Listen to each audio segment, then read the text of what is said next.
nerds! Hello, nerds! Hello, nerds! So nerds! Hello, nerds!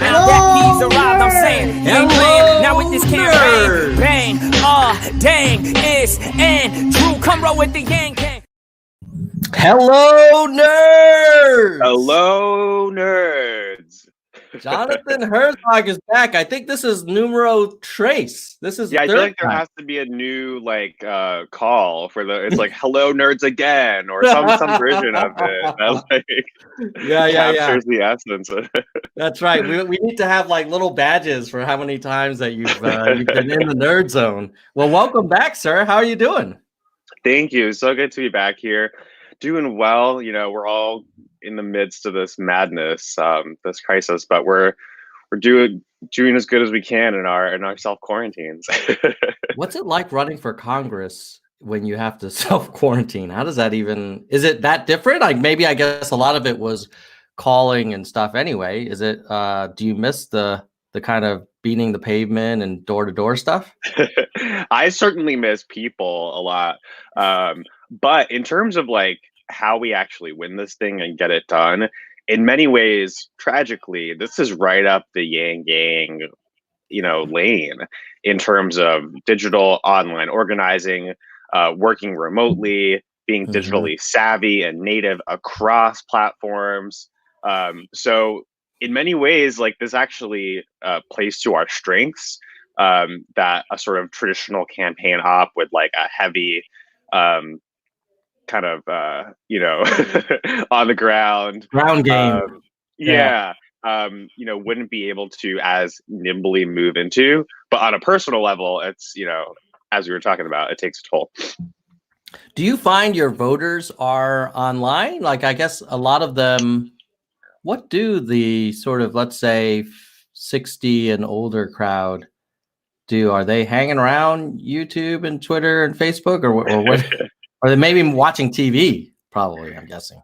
Yeah, so there's definitely, cable news. They are very connected on Facebook.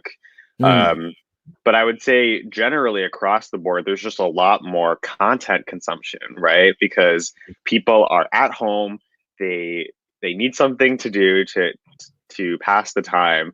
And I think it really is this kind of boon for like digital online content consumption and maybe creation as well.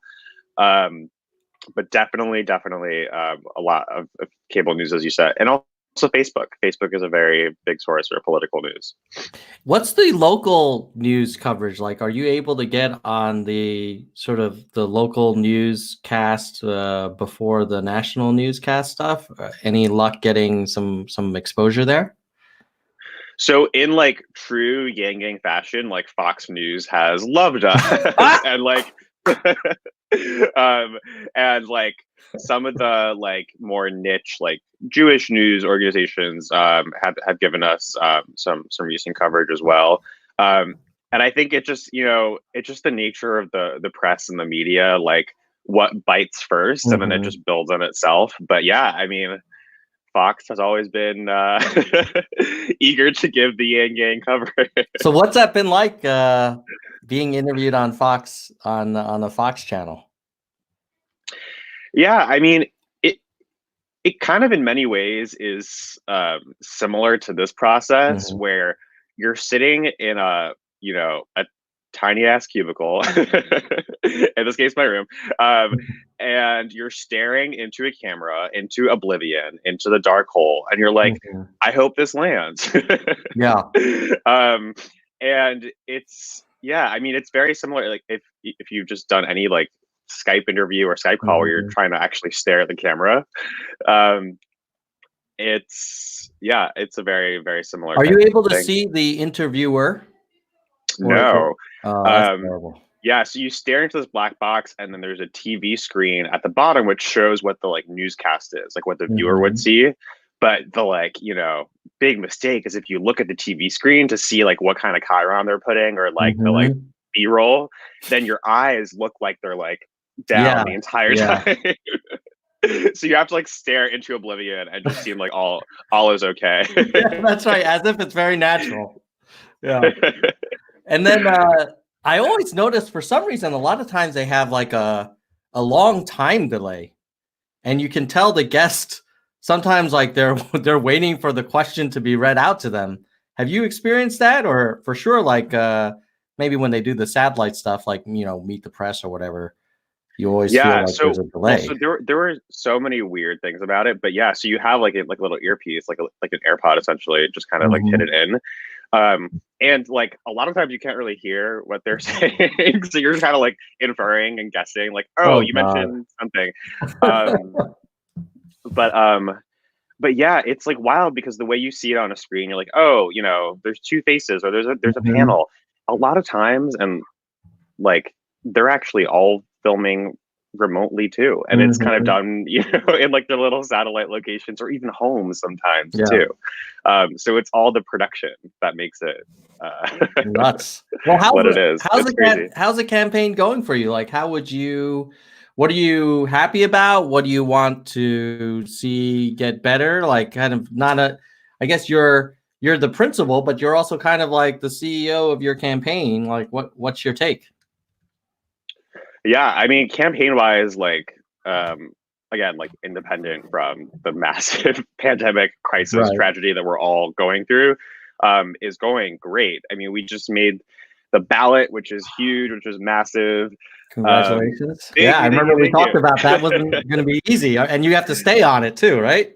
Yes. So it's such a fascinating process. Gosh, I mean, I shouldn't talk about this, but like, it is so interesting, Tom, what people do with their resource when people have capital and like thereby time, what they decide to do with that is fascinating. And so right now it's basically we have like an all-star intensive like data team basically that I've been like side by side with them, going like line by line by line, like first name, last name, signature, address. It is absurd and shocking, but you know, having seen kind of the guts of the process, it's like nothing can surprise you anymore about like how dirty and just bizarre it is. So have you had challenges to your presence on the ballot already? Yeah, so there's all these like arcane rules and windows and very specific timelines, and this was all altered as well because of the governor's executive action. And so we had called for petitioning to be ended, and we were like, this, you know, we should put public health over politics and end all this challenge nonsense. Of course, that fell on deaf ears until they suddenly decided to terminate it. And so, yes, there's an ongoing challenge process. We will 100% be on the ballot because we collected like tenfold the legal minimum. But it's just so interesting. Like, who's challenging? Is it the incumbents, or like what? Who comes forward and says, "Hey, I don't like the Herzog, ballot signatures, and I want to throw them out." Who is doing that? Yeah, so it's interesting how the politics of it shakes out, because like usually it's the incumbent, right? But in this case, the incumbent actually wants, once they already have a challenger, they want many challengers. They want the challengers to split their votes. So in this case, it's the Bernie challenger who's challenging us. Oh, interesting. Yeah, because everyone kind of wants to be the, you know, the sole or the primary challenger. Right. And so this is, yeah, it's all kind of by design, because the incumbent wants the challengers kind of, you know. Yeah. The incumbent might help both of you. Exactly. So, well, I gotta ask, are you challenging the Bernie guys' signatures? So, okay, so the way it works, I don't know if I want to like if you want to be bored by all the like intricacies of like New York election law. Oh, this is great, man. I love it. This is the content that Nerds for Humanity dies for, lives for.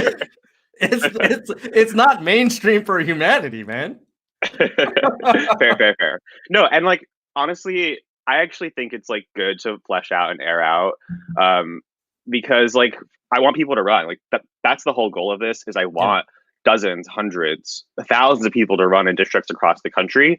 And at least for those who are running in places like New York, which have these really onerous and arcane laws, like you should know what you're getting into. Yeah, exactly. Yeah.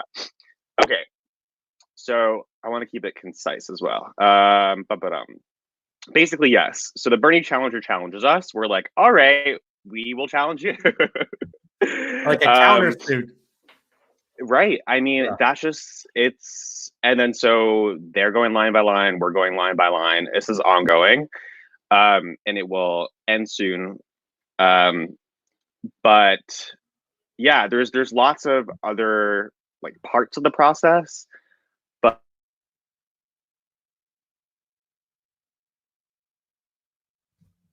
of legalese and I think there was this shocking stat that I think Andrew cited early on, how like one of the highest predictors of whether you'd get a disability payment is whether you had a lawyer processing the claim. And you can just see it in so many ways throughout the legal system or throughout our criminal justice system. Oh, I lost you. And even in the No, I'm just giving the audience a fuller picture view of you, Jonathan. So they don't. Oh gosh, they don't need that. All right, I'm back.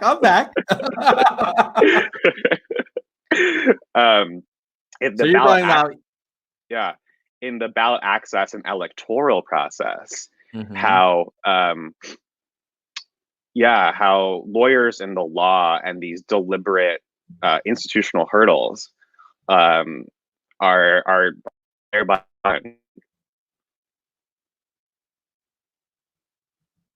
Oh, we broke up. Hold on a second, Jonathan. Let me. I think my wife is watching Netflix. I'm gonna need to tell her to postpone that. Give me 1 second. Quarantine struggles. Hey. What about the boys? Are you guys using? You sure?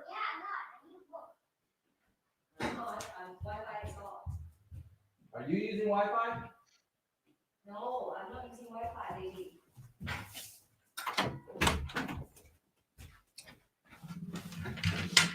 Jesus Christmas. I had to be like the Wi-Fi police. I went into all the kids' rooms, iPads going full on. My gosh. Call of Duty, Netflix. The whole house is consuming all my. I told them that the Nurse for Humanity show is on. We get priority.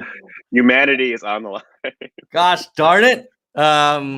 Any rate, luckily they didn't complain to me about equal access to internet or anything like that for now.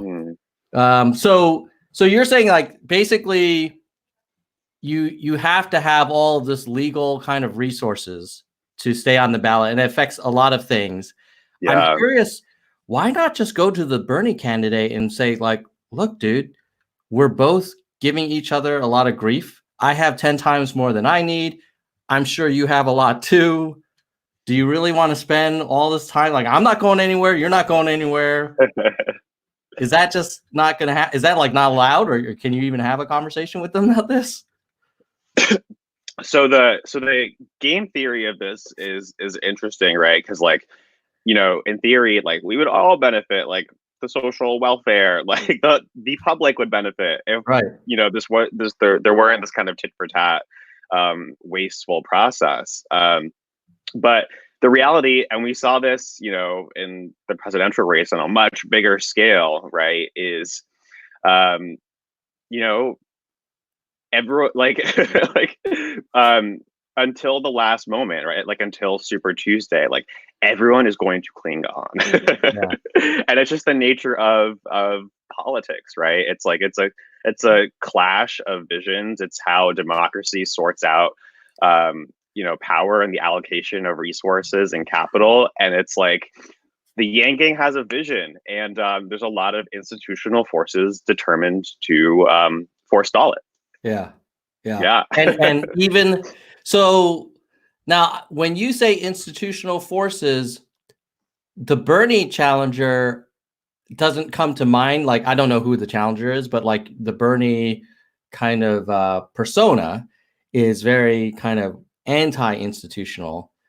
But I guess you're saying like the way the system is set up, the incentives are for any candidate to try and challenge every other candidate, except for the incumbent who wants as many challengers as possible once there's one. But it's just a terrible prisoner's dilemma kind of thing. Yeah. And again, the like politics the exact kind of nuance of the politics of it will always change. So Right. for example, and we'll have different like facades and kind of marketing around it. So like right now, they actually just changed the presidential election in New York to line up with the congressional and state on June 23rd. Mm-hmm. So for like the first time in a very long time, we're going to have one single date for primaries. And generally speaking, like that's a great thing, right? And like great for voter turnout and like, saving resources and so on and so forth. But the timing of these changes are also always interesting when they're like, all right, we're gonna tack it on now. So basically they're all happening on June 23rd. So if you go to vote in New York, you get to vote for Andrew Yang, and then you get to vote for Jonathan Herzog or whoever your congressional Yang rep is on the same ballot. Interesting. Well, very interesting. That's super exciting then for the gang, right? They'll see all these familiar names and they can support everybody on the same day, or why is that? Maybe I'm missing the nuance there. That's a good thing, no? Or yeah, I mean it's like good for public health, right? To have postponed. But everything is TBD, right? In this environment, everything is TBD, whether you'll be able to even vote, whether you will have to vote by mail, the absentee process. And so it's like constantly evolving every day, how you actually get out and vote. Yeah. So in that world, with all of this uncertainty, you'd rather be the incumbent because, you're like the incumbent is the probable winner to start with. And then if there's confusion about where or when or how people vote, I have to imagine that will be kind of more detrimental to the challengers than the incumbent. Or do you think actually it could work in your favor, the fact that everything's kind of up in the air? So I think, and again, this is all just narrowly in the kind of like politics side of all this. Yeah. I think like the overriding dominant thing, and again, this will depend on how like the mitigation and suppression strategies and like unfold and evolve. But I think the Yang Gang, come June 23rd, again, so many factors at play, but like, I think people are waking up to the need for a real structural change at this point, and the need to not just manage a crisis, but prevent one in the first place. And so I think overriding even all the, like the dates and the changes and the format and how you vote and so on and so forth is a fundamental recognition from before where it could sound to some like, oh, this is hypothetical, right? This like technological revolution, these changes, the loss of jobs is hypothetical. It's out there, distant. It kind of affects some people, not me, not my family, not my community. But now we're all touched by this, unavoidably, inextricably. And so we kind of have to have this moment of collective reckoning with this rugged individualism and the sort of just the giving up of building institutional alternatives. And so hopefully we can coalesce around like a new vision that actually helps all of us. Yeah. But again, all of this is to be determined, and we have no idea how this will evolve and how the politics of it at the highest levels will play out. Yeah. I remember last time we talked, you mentioned that the turnout for congressional primaries is often very slim, and like just tens of thousands of votes kind of make the difference. With that convergence of the voting and the dates, does that still hold, or now are you expecting much bigger turnout or maybe not, because the Democratic nomination for president is probably not as on a razor's edge as it was before Super Tuesday.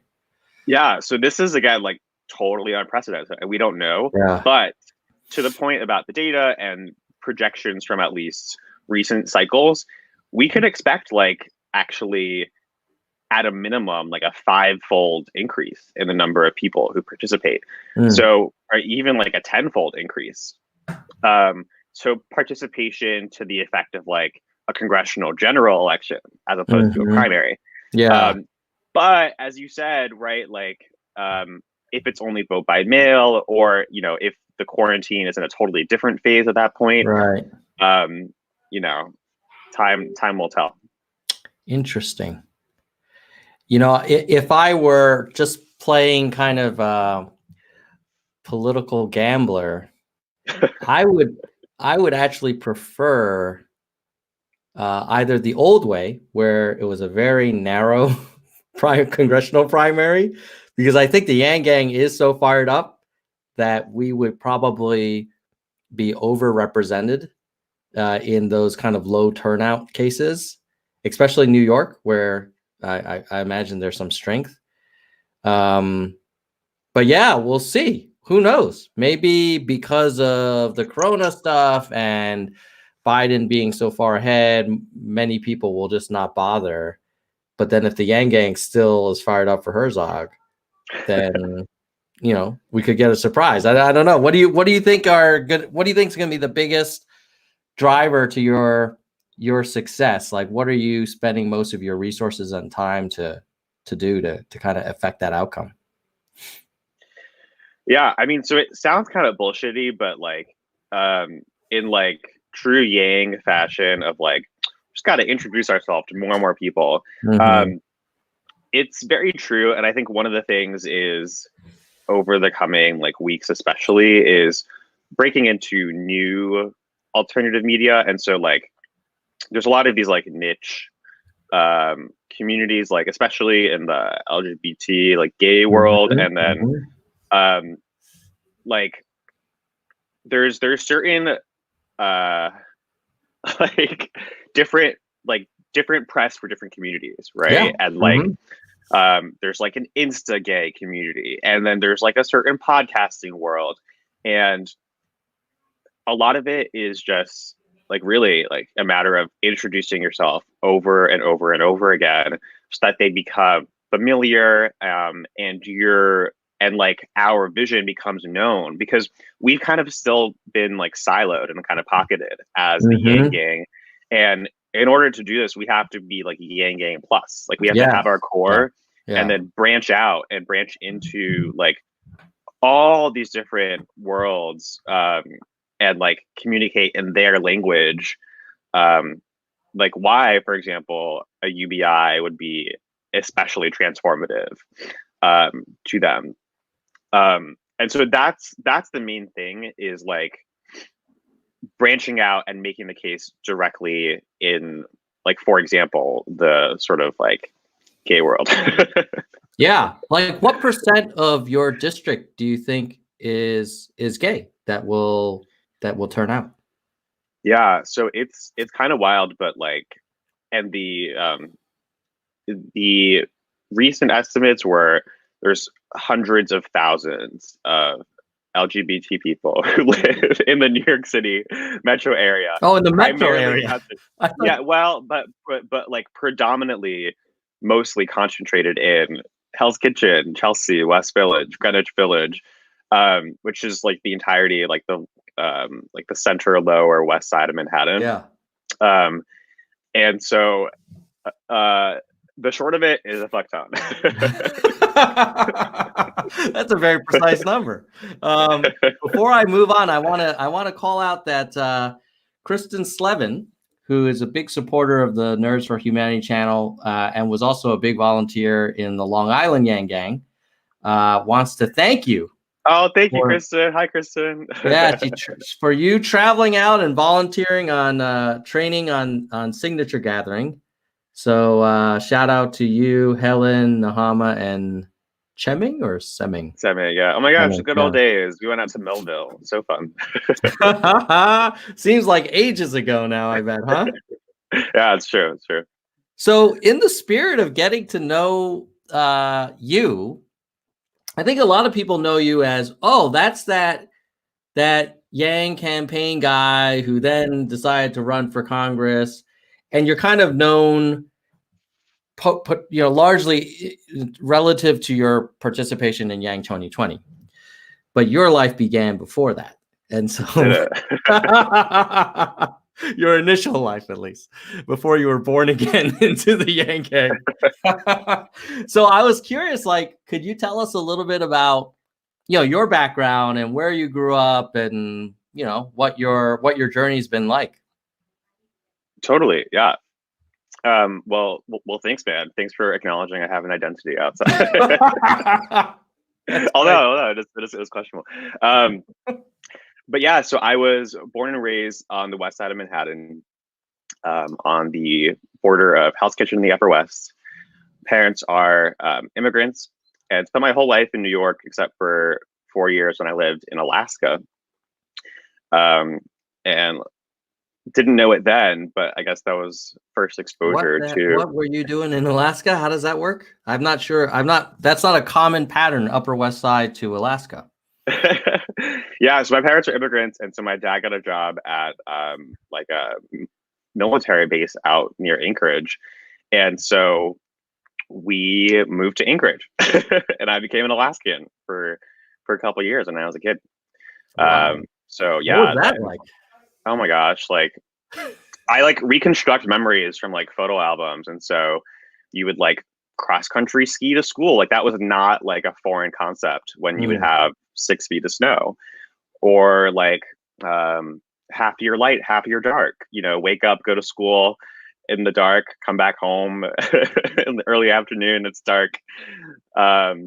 Moose just kind of like traipsing around. In school, you would have, and I'm like being a little bit like I'm like painting it in a particular way, but we would actually have like different type of like bear drills in school. This is like in first grade. And so I can't remember it for the life of me, but if there's like a grizzly versus a black, like there's different strategies for whether you take up space, like ring a bell, or whether you climb up a tree or run away or do nothing, or right. There were all these sort of different strategies for like what to do. And so I remember I was on like the cross country ski team, and so we had a what they called like a big cookie race. The whole premise was like you skied and then you got a big cookie. That was the prize. But then we got chased by a moose like midway. They had to like cut it short because there was this like moose chasing after all these little children. And so they just gave us the big cookies. Did that really happen? The moose came after you guys. Yes. So it wasn't like, oh, if this happens, it really happened.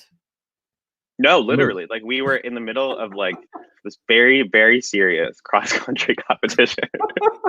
And then this moose like just interrupted it all. I'm trying to think of like a comparator, like what would disrupt I don't know, a marathon in New York. Like right. I don't know. But like a pigeon crossing or something. I don't know. Or like a subway rat. But yeah. And how old? So you were there from first grade to how old? Yeah, so I was there when I was like 3 till 7, basically. Wow.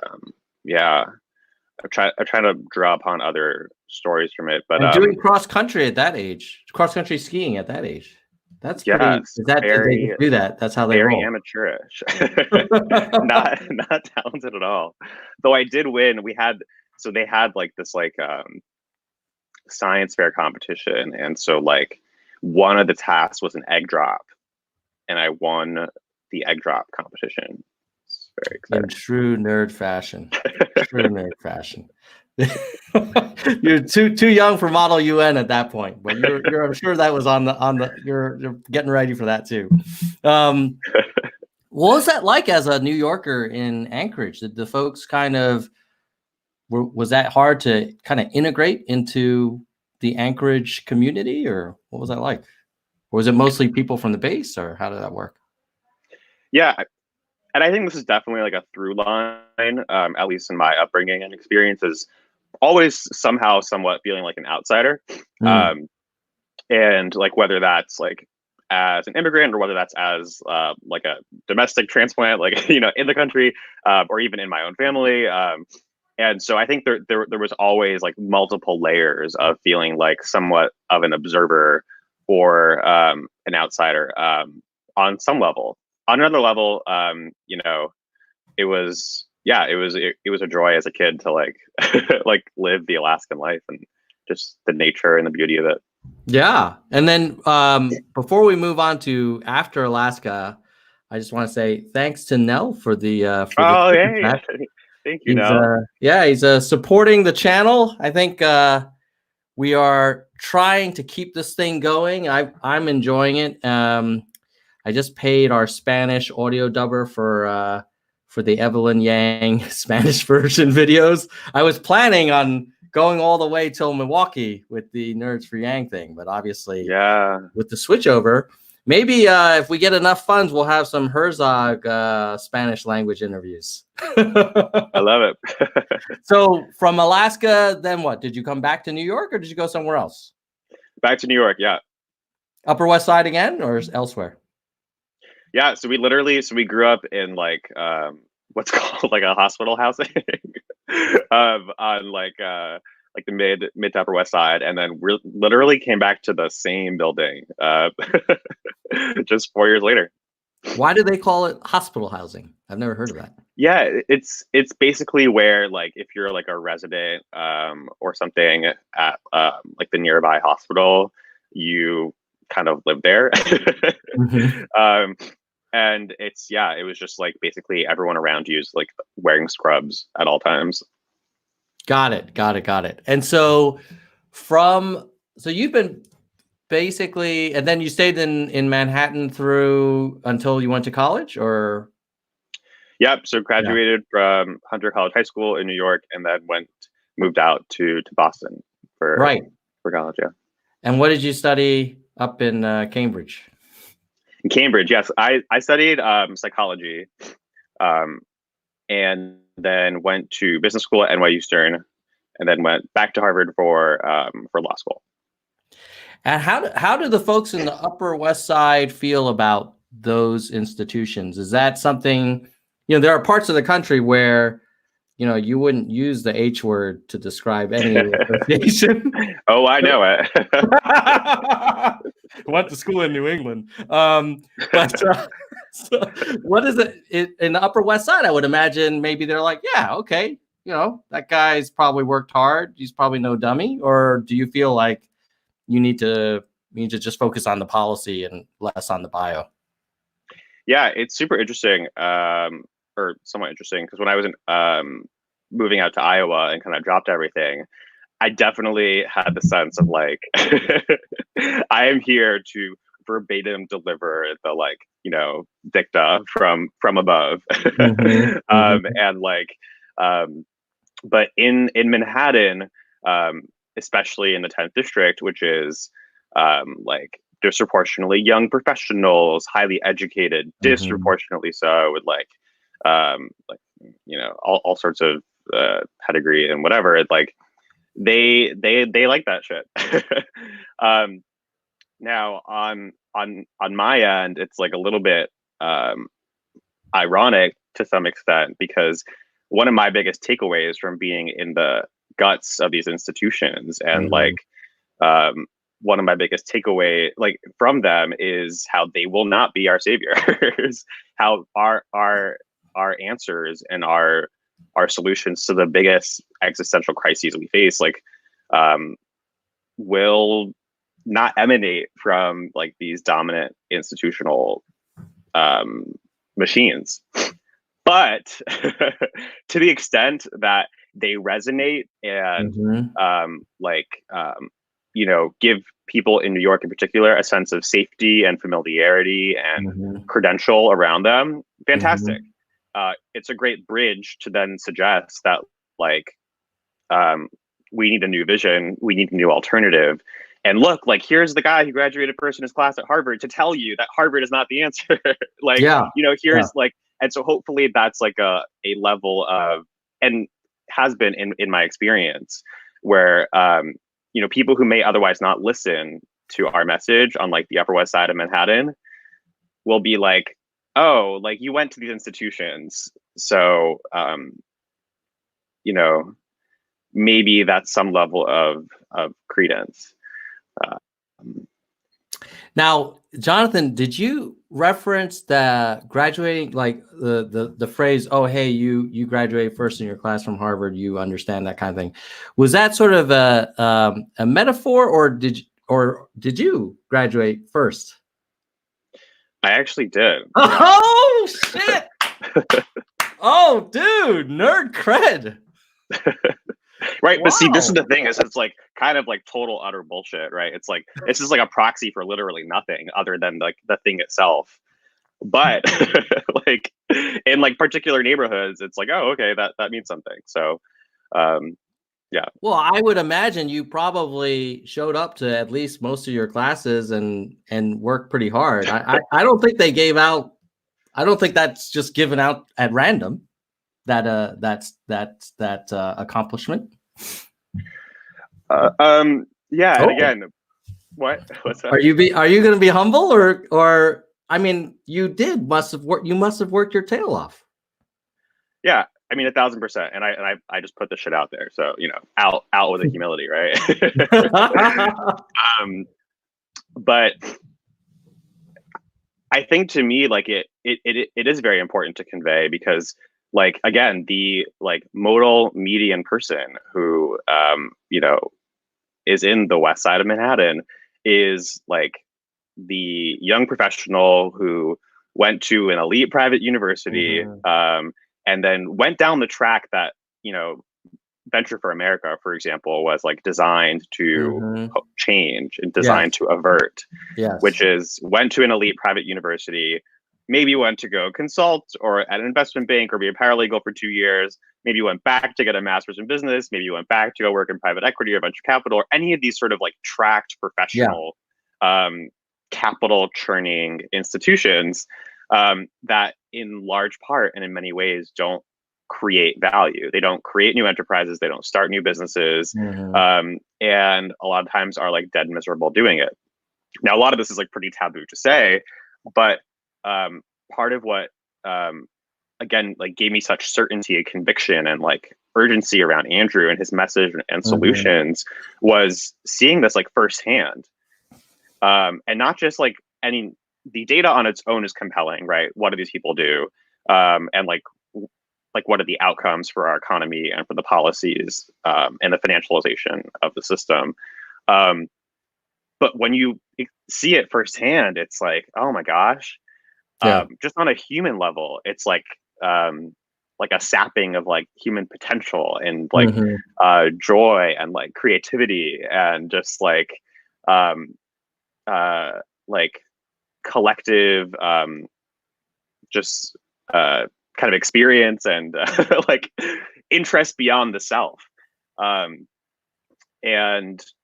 like the like power and the message of like the yin yang in our vision is that we crowd out not just like the existing institutions, but also even the critique. Like we don't fester, we don't waste our time in just naysaying to what exists.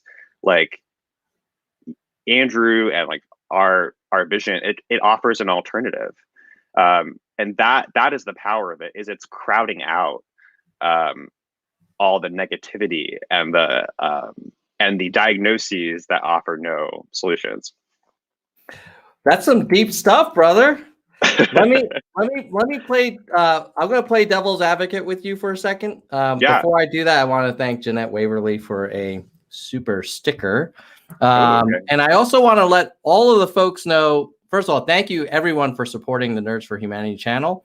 I do want to put up Jonathan's website here, because I'm guessing you're raising funds to, or are you good? Or are you still raising funds? Where do you stand on the financial? Oh, we're definitely still raising funds, my friend. Yeah, it wouldn't be surprising if a candidate's like, "No, we're good, man." do the pull a Bloomberg. We don't know what to do with all this money. And in an indoor world, I guess, do you spend it on like online advertising, radio ads, or staff, or where's the resources go? Yeah, so right now it's very concrete. It's all being burned on legal fees. So great. You know that your money's being well spent, but very, very, very critically so. But then immediately in a couple of days, as you said, 100% is like essentially digital advertising and building up the like digital infrastructure to raise awareness.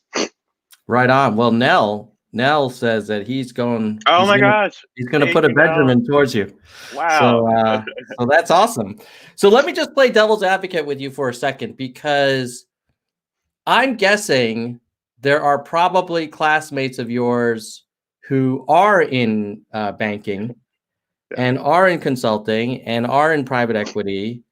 And they would argue that, hey, whoa, I add a ton of value. Like, I help corporations compete.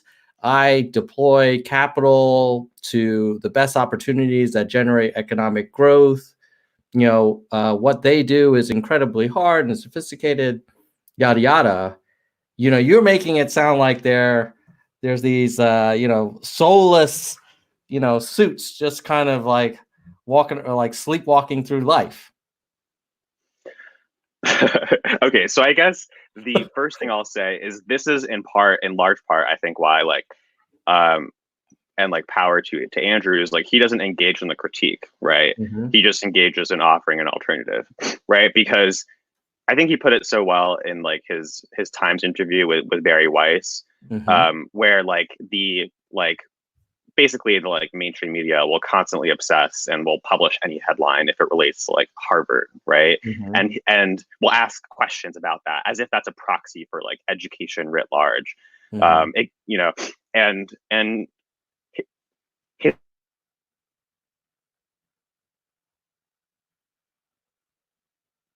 into the fact that 2/3 of all people will not even attend a university, and that like 99% of people like will not, like, it has just no bearing and no effect on like tens of millions of people, like the real bulk and the real majority of the country. Mm-hmm. And the fact that like the liberal sense making like machines are so kind of singularly focused on it is to our detriment. That I think is the like first order caveat, which mm-hmm. is like, again, the kind of idea of crowding out all the kind of wasted time around, like, we have to be focusing on public education and investing mm-hmm. in public education, and not this ridiculous like luxury good that really, again, just like ends up turning into this vicious like cycle of debate. But to your specific question about it, I've worked at these institutions too. Mm-hmm. Like I've done the job of a corporate lawyer. Sorry, as Andrew says, like, if you've actually done the job, you know what can be automated. And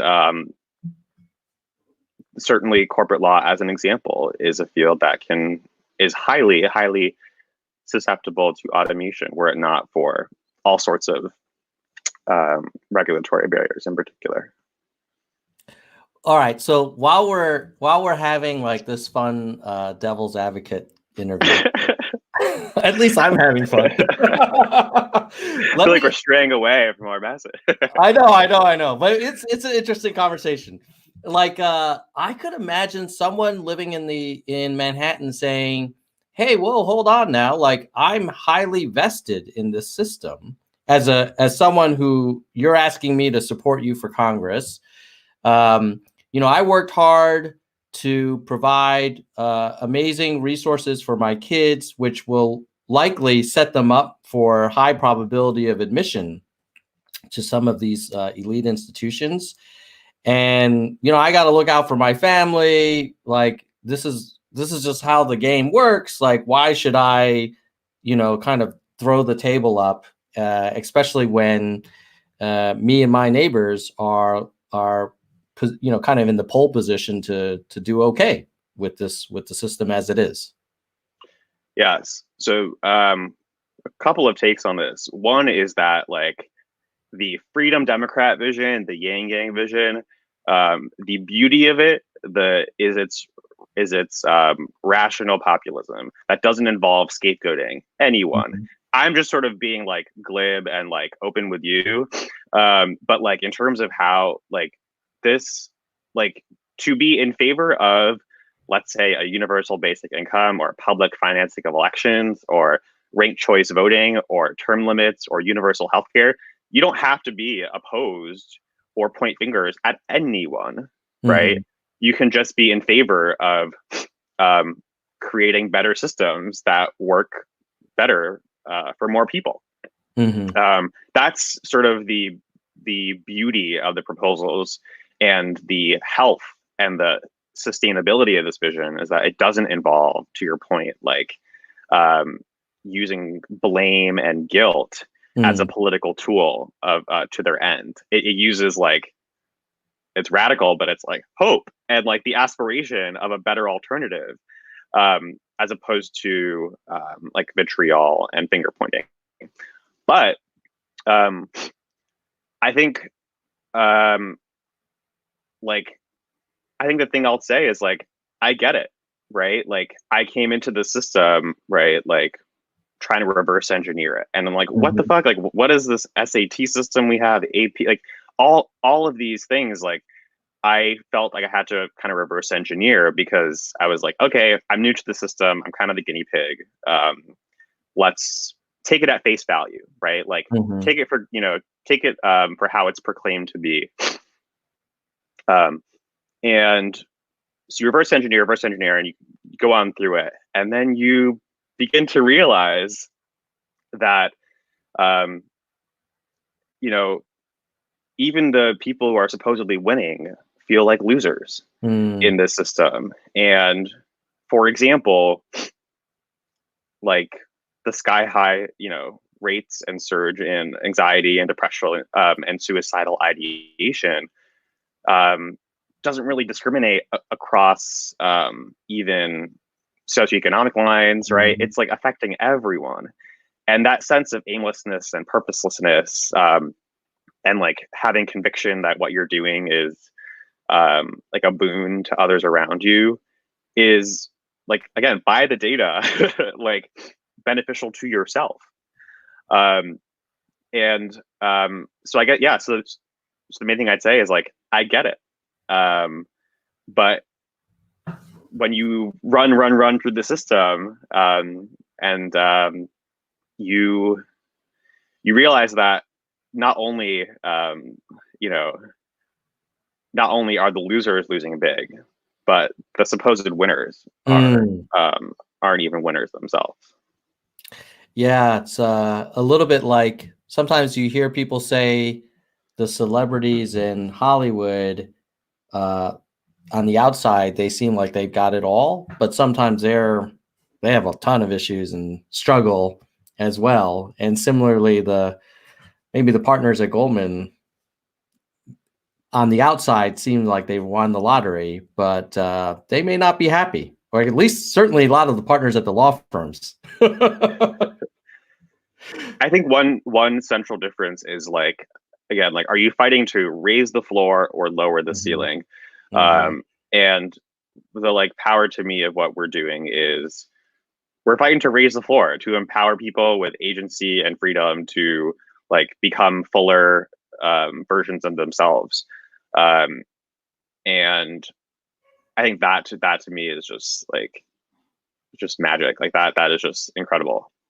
Yeah, right on. Well, so let's go back to your lifeline. So you go to Harvard College, then you go to Stern, did you say? Yeah. And then you go to HLS? And then were you working in between, or was this straight through? That's a lot of education, continuous. Yeah, so this was all straight through. And again, like in true like Yang fashion. It's like, well, what the fuck do I do with this psychology degree now? And then it's like, well, what the fuck do I do with this? It's like, oh, it turns out that like what might have been like a decades old mantra or truism may no longer hold, as like Eric Weinstein calls it, like the embedded growth obligations of these institutions like failed, and the institutions are kind of collapsing. But then also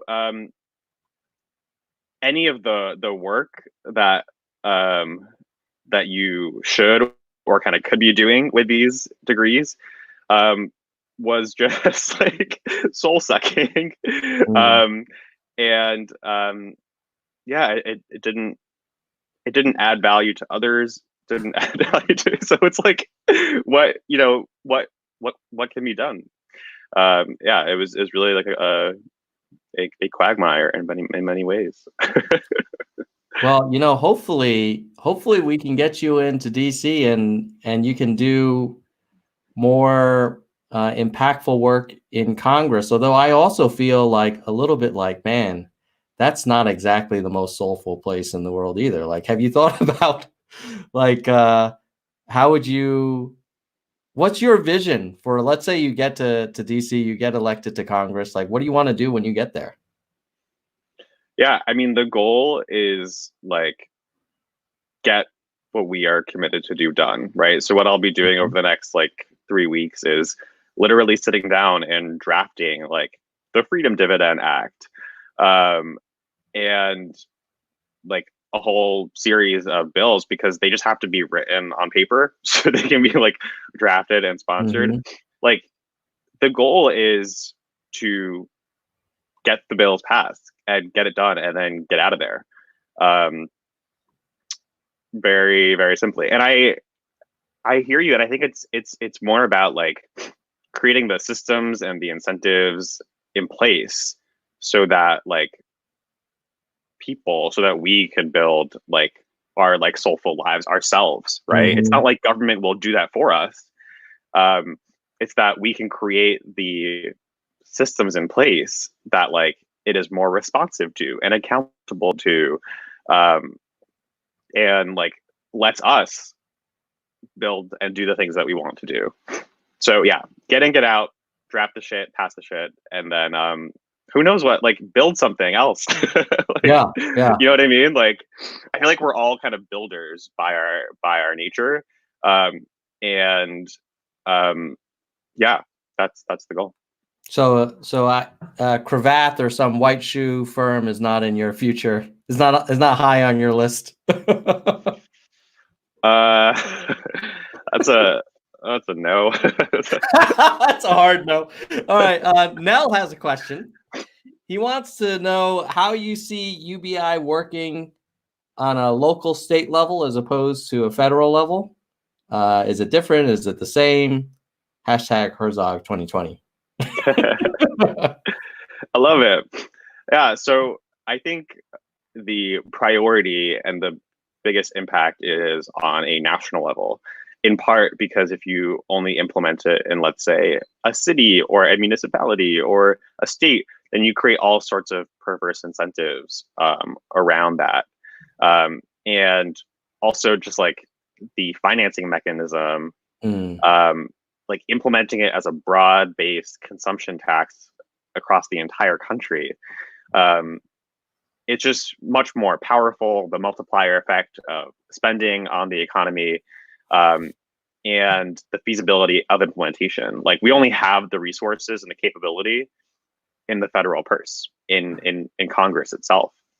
And so like, to your point about it, maybe being like a soul crushing environment itself, it's like, we can't give up on the only entity in the world that has the capacity to do anything about these existential crises. Like, like no nonprofit, no philanthropist, no business, no country, like no other single entity other than the United States federal government and Congress in particular has the mandate or the capacity or the resources, the scale and the scope to deal with these issues. And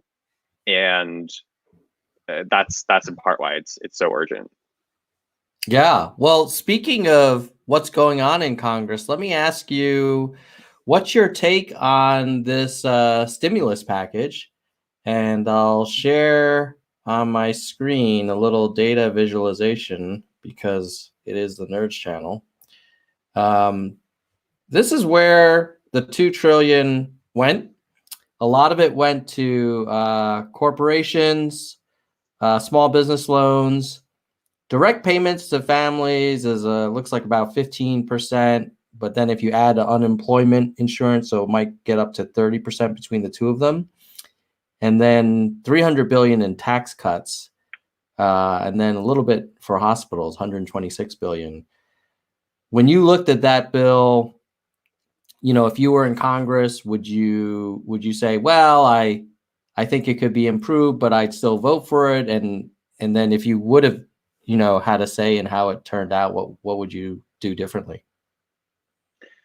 Yeah, I mean, it's great, and we have to celebrate that like cash is going to people's hands now, or at least sometime in the near future. But overall, it's an embarrassment. And like the tiny fraction that went to like a stimulus and direct bailout of people, as opposed to, let's say, United Airlines, which then scheduled layoffs immediately after September, is just totally embarrassing, but not inconsistent with even just a decade ago after the financial crisis. But yeah, I mean, it's it's just we didn't learn in many ways. Yeah. It's sad. I mean, you could have given everyone $500 a month for like a year and then had a few $100 billion left over for hospital and sort of ICU and critical care. And instead, like, I guess we'll save United Airlines. And which is, it's sad because it's also very temporary. It's very like, oh, we'll put a Band-Aid on this. And basic income could have been such a transformative opportunity for us. Like, if there was ever a time where the country might have been willing to think of something different, like we could have just positioned it as a 1-year thing. And I think we would have seen the benefits, and people would have been like the Alaskans, like, no, you don't ever stop this. This is working great. But I mean, I guess in some ways, I feel like the Democratic Party, was part of this process and, missed an opportunity as well. I don't feel like we can blame this entirely on Mitch McConnell. Oh, I mean, I think, all the powers that be were complicit in this. And I think, it was Pelosi's chief of staff, and like basically all the power players, like, Nadler, Schumer, included, who were like, we must have means testing. We must assure that it's targeted payments to those who need it, and we must have income thresholds. And it was, most powerfully from Democratic leadership that had to ensure that the cash payments to people were means tested. Yeah. It's very kind of 1980s thinking, in my opinion. But hope that's why we need some new ideas, some fresh thinkers to get to DC. So Kristen wants to ask you a question. I did not ask her to ask this, but I definitely do not a plant. But I will highlight it for sure. She says, do you commit to being a guest on Nerds for Humanity at least one time a year when you are a congressperson? Wow, that is an automatic yes. Yay! Good job, Kristen. Thank you. You did it. You forced my hand on it. I mean, what do you think is do you think that Congress people will be more accessible like as time and technology advances? It feels like I remember growing up and I could kind of know my Congress people's names. I might, because I was a nerd, like see them from time to time on C-SPAN or stuff. But I never felt like I would get to know them the way folks are getting to know you, or they got to know Andrew, or Mike or Heidi, or any of these really interesting people in the Yang Gang that are running. Do you think this is like going to be the new normal, or do you think this is like those crazy Yang Gang people? They love to open up and sit for 1 hour live streams. I mean, in many ways, this is society's new normal, right? With social media and pervasive surveillance, in that, like, with very few exceptions, essentially, like, we all have opened ourselves in all parts of our lives to be, open and recorded and shared widely. And I think, like, really credit to Alexandria in many ways, who even documented what her introduction and foray into Congress was, and just really opening up the book and opening up the kind of black box, I think is very powerful, and pulling back the veneer and the facade, I think is a good thing. Yeah, you wonder if this level of accessibility, I mean, the cynic in me is like, well, when folks are sort of trying to challenge an incumbent and they're not getting calls from, the prime time all the time. What do you mean? They're going to be out more on Cooper for this. What are you talking about? That's right. You're like, Anderson, I cannot talk to you right now. I'm on the nerd show. But it's like, the incentive will be, once you do get into Congress, let's be positive and think like visualize success. Once you're there, your team is going to be saying like, whoa, why would you sit for an hour with a guy that's going to ask you all kinds of questions when you can do like a 3-minute interview, on Face the Nation? Yeah, they'll ask you some tough questions, but we're going to prep you, and we're not going to let you get into trouble.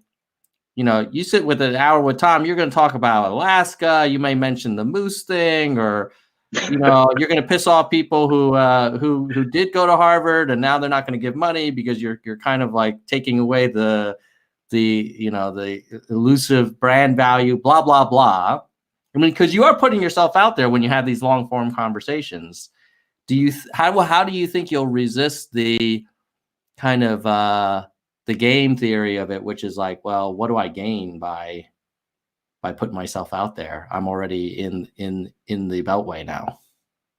Yeah. So I think first thing I want to say is, like, I don't want you or anyone in the, like, Yang Gang media world to sell themselves short. Like, I know we all feel on this fundamental level, maybe like we're all kind of outsiders, like we're not a part of the belt. I think one of the big goals of this is to create the new Beltway, like create the new set of default institutions where it's like, you got to go on freaking Nerds for Humanity if you want to get like the Yang Gang support, which will mean a lot, right? And so I think it's like thinking of like one of the things that the Bernie movement was very effective in doing is they defined the narrative, right? They defined what progressivism supposedly is, and they not only set up a whole host of media alternatives, they also set up a whole host of organizations, from Our Revolution to Justice Democrats to Brand New Congress and the Young Turks, and all these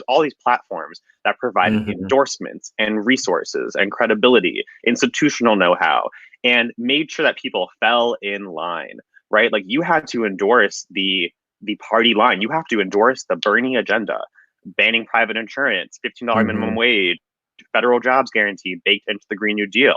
If you want that Brand New Congress or Justice Democrats endorsement, which comes with, the institutional know-how, the credibility, the press, the awareness, those kind of general notoriety around the movement. And so I think, like, we have to do the same, but in our own positive way. As Freedom Democrats or as Nerds for Humanity, or like as any kind of node in this network, become that default definitive institution. And so, like, Tom, like you're gonna be and you already are a very central part in that. And it will, like, become so much more than just, you and this channel, like, in defining like this new wave of people running. But to your particular question about, like, the incentives being all like fucked up and kind of kooky, like in the before and after phase, like you're probably right.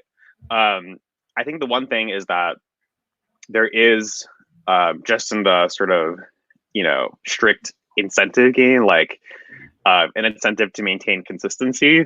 And so if you, like, if you are sort of this, like, have been branded as like an authentic person, and those were kind of the tailwinds that like helped you get there in the first place, then like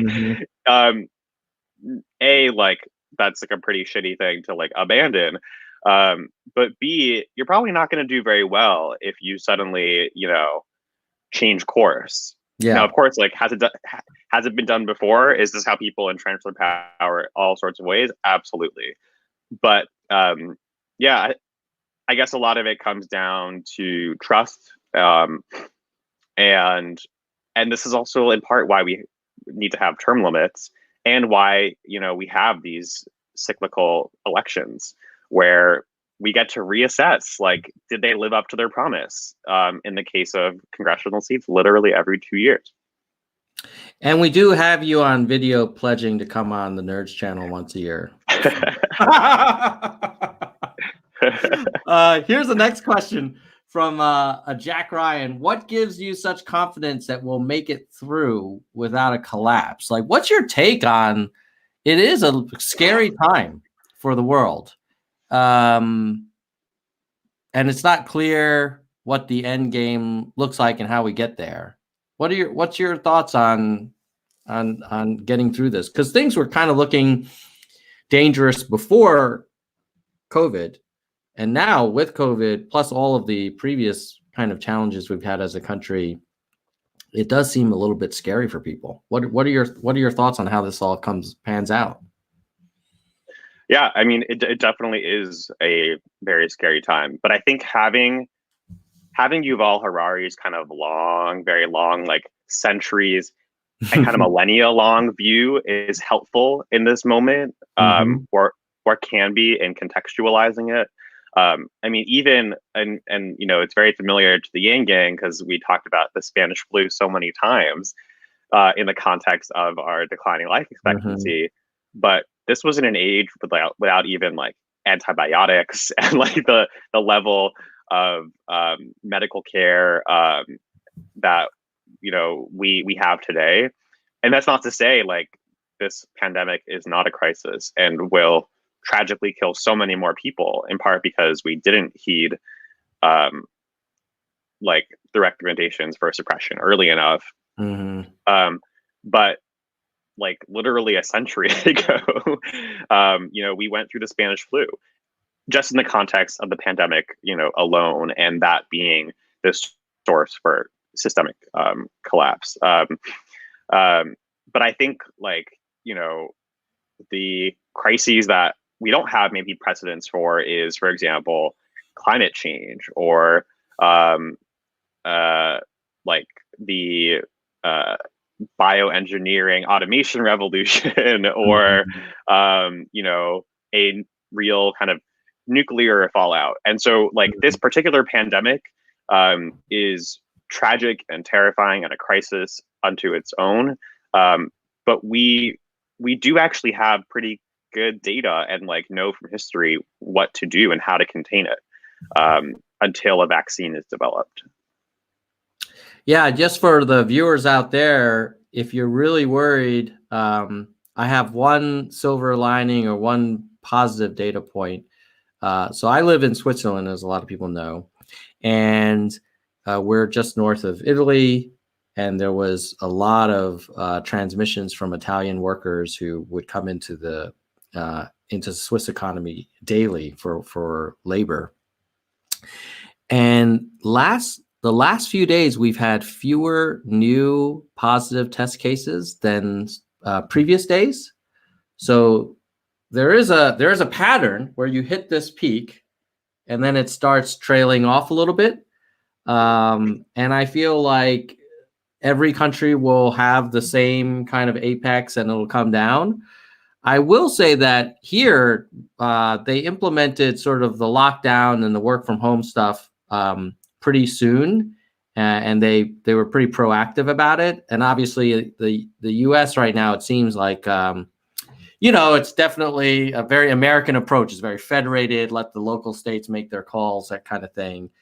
I'm curious, like, what's your take on how DC and the White House are handling this?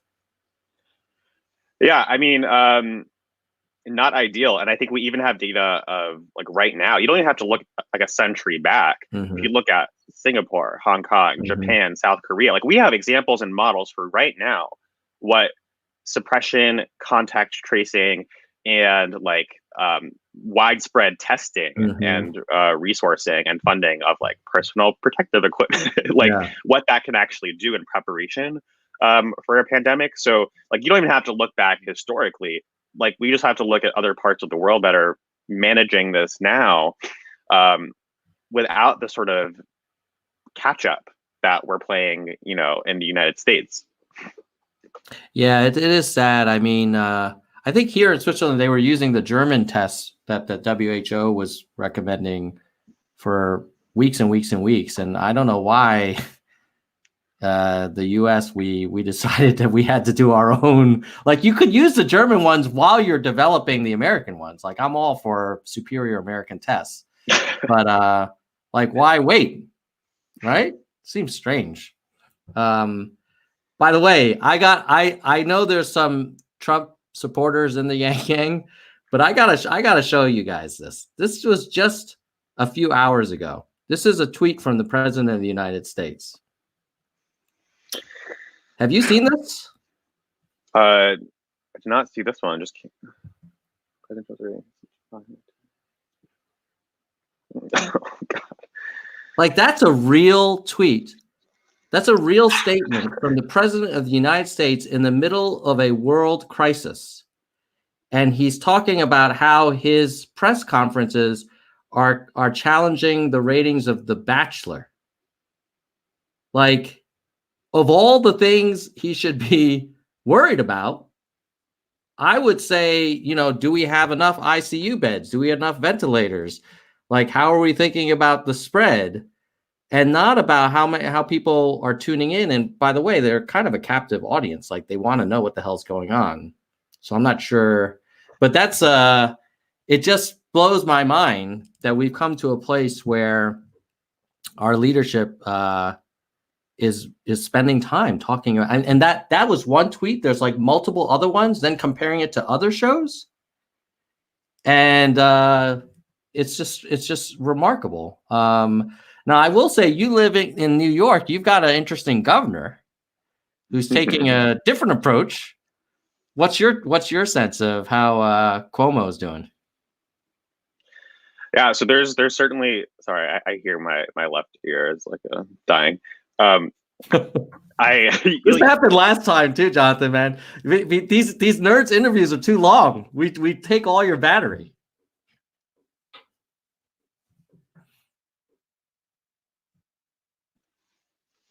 Uh-oh, are you back? Hello? Yeah. Okay. I was saying that the nerds interviews, we kill people's batteries. So sorry about that, man. But what do you think about Cuomo? Yeah, I mean, there's certainly a lot of love, a lot of crushing on Sir Andrew now.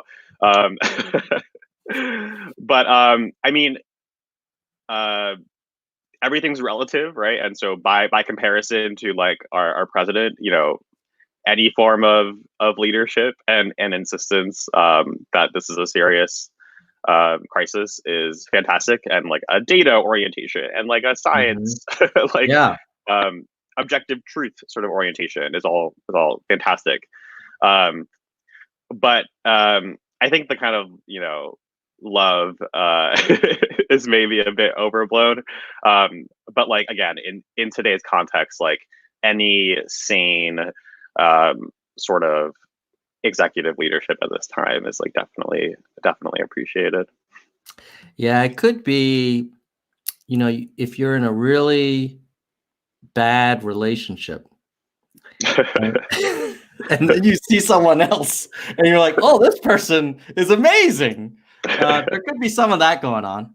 But yeah, I have to say, I love the fact that at his press conferences, actually, the last one with the National Guard, he actually had slides, like PowerPoint slides, which I thought was super cool.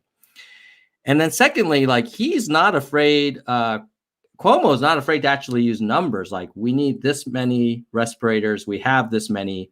You never actually see Trump actually use any precise number or date.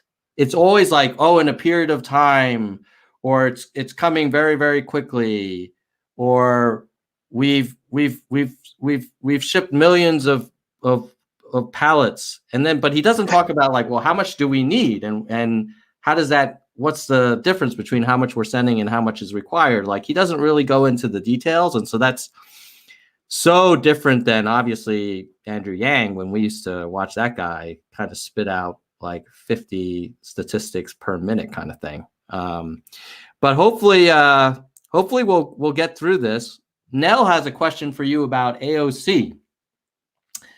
So let's say she wins again and you work with her, right? She's been a little bit skeptical of basic income, you know, the whole Trojan horse comment. Do you think she's open to, do you think like there's a chance that we could kind of convince her that this isn't some terrible conspiracy to undermine all benefits to low-income people? So I think that it seems like on its own, from Alexandria to Rashida Tlaib to Adam Schiff to Justin Amash and Mitt Romney, you know, again, to all with some sort of permutation of a universal basic income idea, or at least a universal cash transfer, tragically on its own has kind of debunked some of the theoretical counter arguments to a UBI, and so again, like as this crisis unfolds, and as maybe even in the next wave of stimulus, because we're gonna be going through waves likely of quarantines and of shutdowns until a vaccine is developed, and so you know this $1,200 lifeline will not be enough, will not last, and is not even going, you know, to everyone, because of the income and the means testing, and the requirement of even having a like tax return in the first place. But you know, it is possible, and it's like, you know, we all hope, like regardless of, you know, who pushes it or who passes it, in the end, like that's a win that it happens. And so, you know, honestly, ideally, even before we get there, we'll have a universal basic income implemented, and it'll have a strange host of bedfellows, but like that, you know, it that's the way it works. That's the way it works. Yeah. Wes wants to know, have you met Jerry Nadler? Yes, I actually have. And what was that like? Yes, I have. Oh, do you want me to say more? It was interesting. It was very interesting. The like exact context in which it happened recently was I was outside Zabar's on the Upper West Side. It's just like a little, like it's like a local grocery store, collecting signatures, and someone was signing the petition, and he was actually, or Nadler was behind me, and he was like to the guy, like, you know, this guy's running against me, and and the guy was like, yeah, but you know, just like equal access to the ballot, like, you know, no worries. And then I like turned around, I was like, who is this guy? And I was like, oh, like Congressman Nadler, like, thank you for your leadership, great to meet you. Like, yeah, it was a funny little interaction because like I was out there, just getting us on the ballot. Yeah. So it doesn't sound like there is a lot of commingling between the different candidates. The way I at least my sense from the presidential race was that all the primary candidates kind of hung out behind the stage and got to know each other. Less of that at the congressional level, sounds like. Well, so in New York generally, but especially in the 10th district, in like Nadler territory, we never even had a debate. Like, there's never been a debate. And so we don't even have the kind of like forum to have these kind of backstage mingling, because there's basically never been a like serious competitive primary challenge in his entire tenure. And this is just the way it works in New York politics. And it was, is that there's sort of the like king and queen makers, and everyone is somehow, tied to them for their job security or their promotion or their advancements. And when incumbents in New York run, everyone from the state assembly to the congressional seat to judicial appointments are on the same ballot petition. And the local Democratic clubs provide the sort of boots on the ground to go collect for them. So, wow. Yeah. So even the idea, to have the hubris to challenge the kind of powers that be, is itself, and hopefully force the first debate in our history, is itself. So are they going to have a debate? Like how could they not have a debate? Oh, I mean, they just haven't had one. But if we have anything to do with it, we most certainly will. That's so nuts. That is just nuts. And then I never knew they were all on the same. It's like they're on the same HMO formulary. Like you can only support this list. It's like a down the line party boss. Yeah, that's disturbing, and I'm glad that you're trying to shake things up, man. That's ridiculous if you ask me. Yeah, I mean, there's the kind of like the theory of corruption, right? There's the theory of what party, boss politics looks like, and then just like there's the kind of theory of massive job loss or like, and then the rubber hits the road, and then you actually see the guts from the inside, and it's 10 times worse than you could ever imagine. All right, let's move on to another question. That's kind of depressing what you just shared with us, but it's a reality. So if I had something to say, I might say it has said something. Wow. He says, I'm someone who's volunteered for your campaign. Thank you. So thank you for doing that. If I had to say something, I might say that is the longest name ever. What are your thoughts on the role of government and regulating these large technology companies, or technology in general, I suppose? Yeah. I mean, again, like there is no other entity that like has the authority, scale, and scope and capability to rein in excesses and establish guardrails for like protection of, let's say, data privacy and establishing like a data bill of rights, or reining in excesses around monopoly power. And like we just don't have, like, the only entity is like in the federal government. And so it's like the government has a central role in not just establishing the incentives to like develop new enterprise and like develop new innovation, but also have guardrails and like rein in excesses in that development. So what kind of guardrails do you think would be appropriate for technology? Yeah, so I think one strong example is we don't really have any protection protections around our data and establishing like basic fundamental rights around ownership of data, and the freedom to know what data is being sold and resold, and the ability to ask for that to be stopped. And so I think on a fundamental level, it's like the government's role to establish and like lay out those basic fundamental rights around our data ownership and privacy, and then also giving us a cut, giving us a slice of the profits being made from it. All right. Next question from New Tone Producer. You know, there's this organization called Humanity Forward.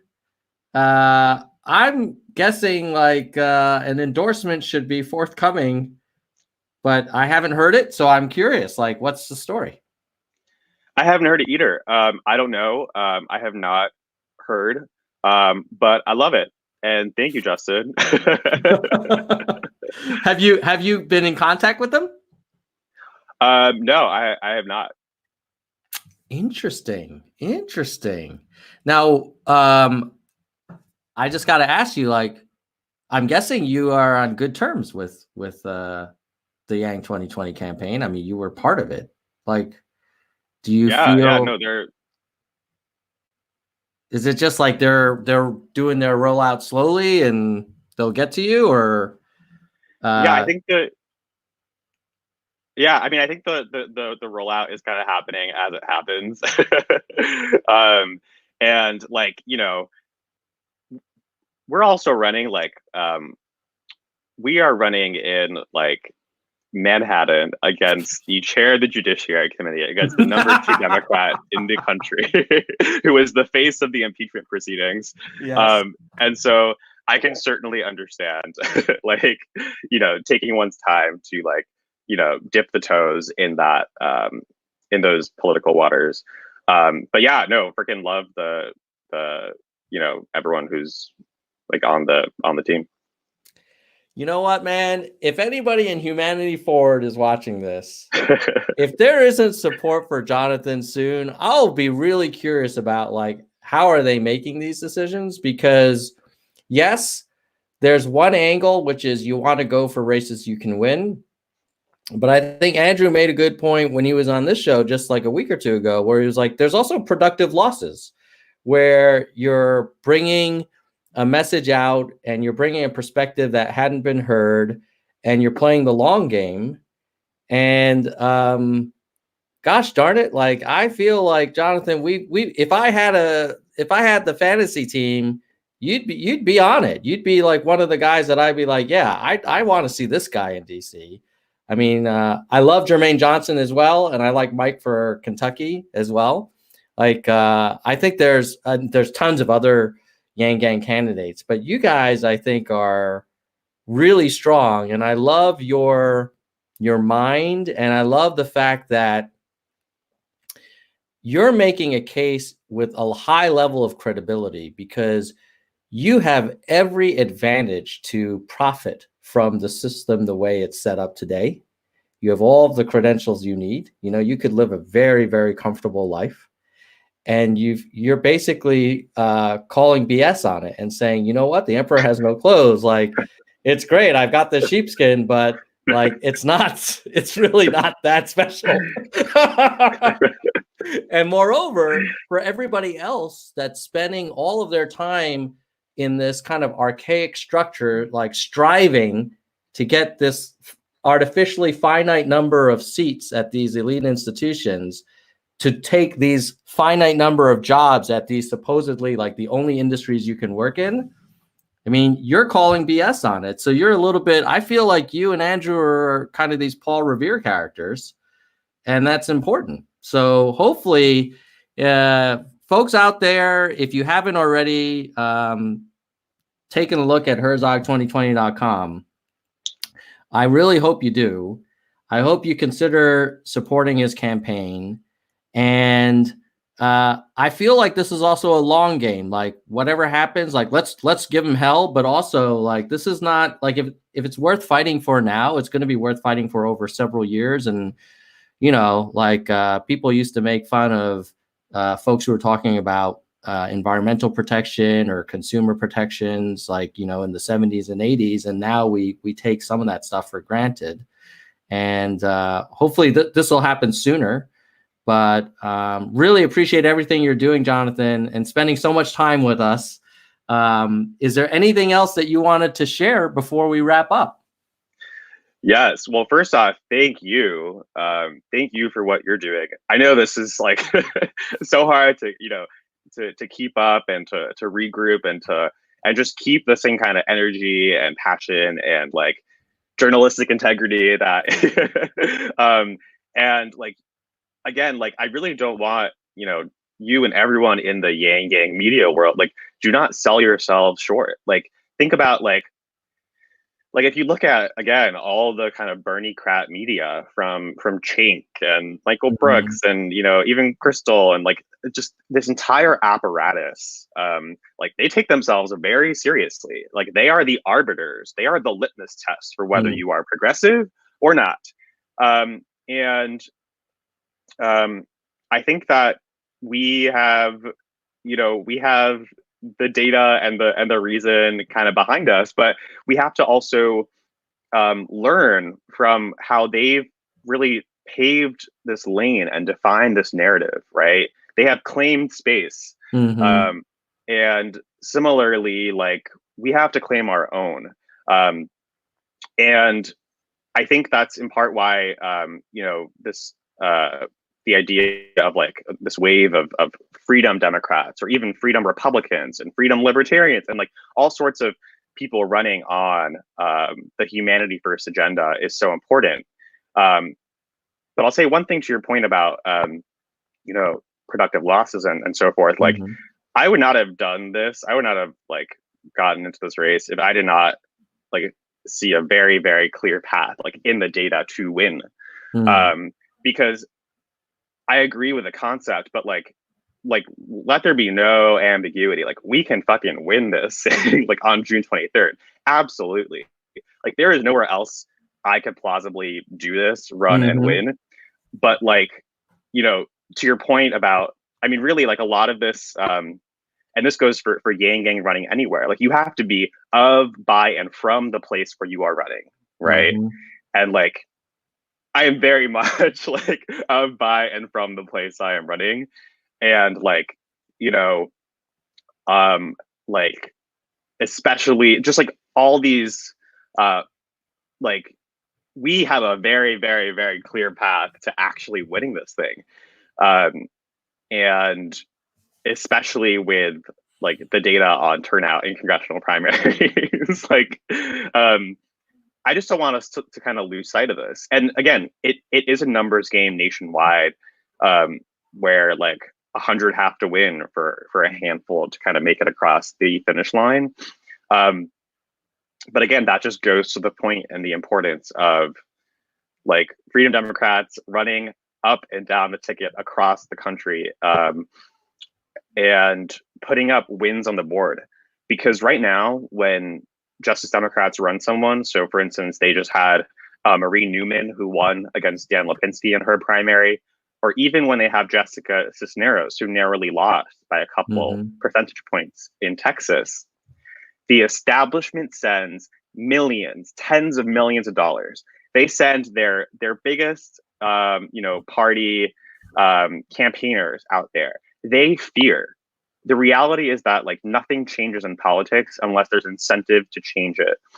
And that incentive really comes in the form of having a challenger, like having a threat to one's own job, which then feeds into like capital and press and awareness. And every single seat now has a Bernie-crat, has a Justice Democrat, so that the establishment feels like they have to respond to that agenda. And they have to, at a minimum, either move in that direction or at least engage with it. And again, like we don't have to sell ourselves short. Like we can be this new frontier that actually wins and puts up big wins on the board. Right on, brother. I agree with you 100%. And I know that you ran the numbers on your district, and it's extremely plausible and not too far away. I mean, people were saying AOC was crazy to try and run for Congress. And so there's plenty of precedent for challengers unseating what seemed like unassailable incumbents. And I would love to see this whole thing changed up and fresh thinkers get in there. So I'll be rooting for you, Jonathan. And I'm looking forward to getting you back on the show in the near future. We'll have those earbuds charged up and ready for another long-form conversation. I love it, man. Thank you so much. Thank you, my friend. And let's just say goodbye, nerds. Goodbye.